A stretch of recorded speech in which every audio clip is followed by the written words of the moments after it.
తో చెలగాటమాడే ఈ పైలట్లు కొంతకాలం తర్వాత మరో రెండో సొరంగం హ్యారీ మీద రెట్టింపు ఉత్సాహంతో పనిచేశారు.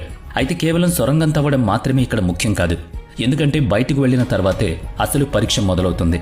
సొరంగం నుంచి బయటకు రాగానే వాళ్ళు నేరుగా శత్రు దేశమైన జర్మనీ మధ్యలో ఉంటారు.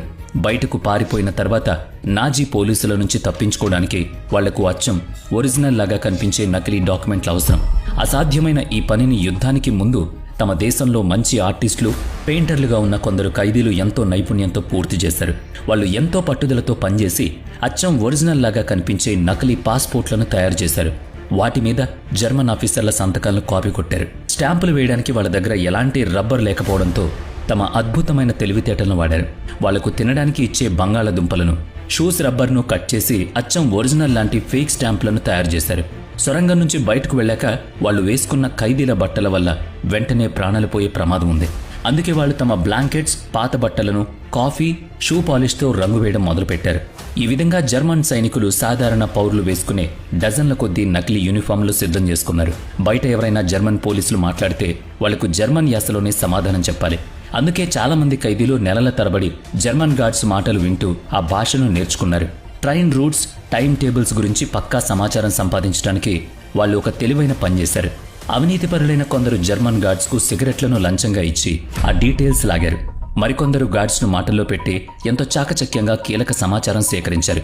ఇక చీకటిని తమకు అనుకూలంగా మార్చుకోవడానికి అమావాస్య రాత్రిని ఎంచుకున్నారు. ఆ భయంకరమైన రాత్రి 1944 మార్చి 24 వచ్చింది. ఆ రోజు బయట గాలి భయంకరంగా ఏడుస్తున్నట్లుగా శబ్దం చేస్తోంది. ఎక్కడ చూసినా అంగుళం మందం మంచు పేరుకుపోయింది. దట్టమైన అడవిలో చెట్ల మధ్య ఓపెన్ అవ్వాలి ఆ గుహ.